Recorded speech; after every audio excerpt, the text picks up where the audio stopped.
जय श्री राधे। कर भला होगा भला।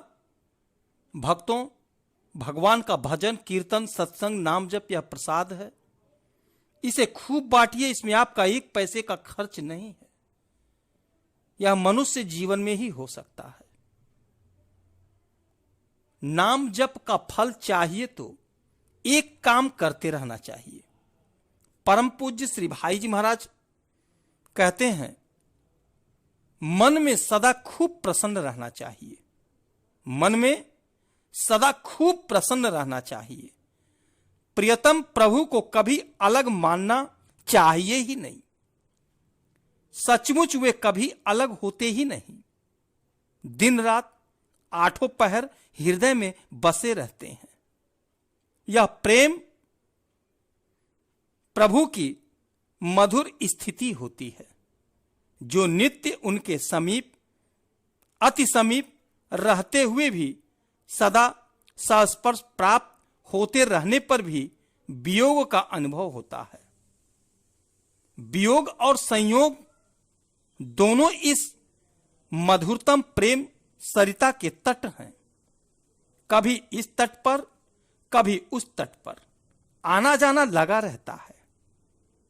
इसी से रसास्वादन, चिंतन, दर्शन में तीव्रतर मधुरता आती रहती है।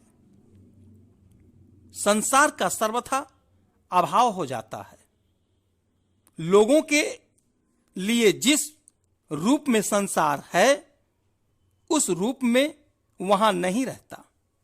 बस श्याम सुंदर और उनकी मधुरतम लीला ही रह जाती है। काकर पाथर ठीकरी।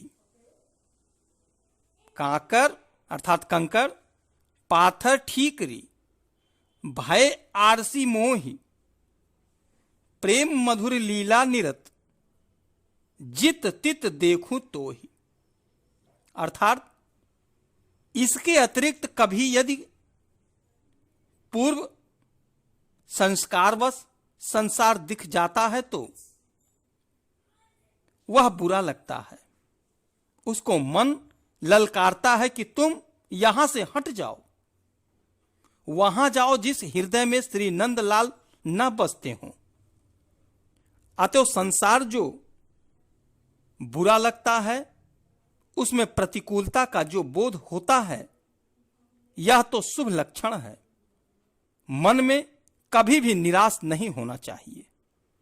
अपनी चीज को वे आप देखेंगे, संभालेंगे। अपने को चिंता करने की जरूरत नहीं है। अपने दोष का चिंतन करें। दिन रात उन्हीं के सौंदर्य माधुर्य सुधा का पान करते रहें। हम कैसे भी हों, कहीं भी रहें, कुछ भी करें, वे प्राण प्रियतम कभी हमें छोड़ते नहीं, अलग होते ही नहीं। चाहे हम में प्रेम गंध भी ना हो, पर उनकी यह सहज प्रीति, पूर्ण कृपा तो हम पर है ही, रहेगी ही। उससे हम कभी वंचित हो ही नहीं सकते। यह दृढ़ अनुभव करते रहना चाहिए। अर्थात नाम जप का फल तत्काल चाहिए तो मन में सदा खूब प्रसन्न रहना चाहिए। मन में सदा खूब प्रसन्न रहना चाहिए।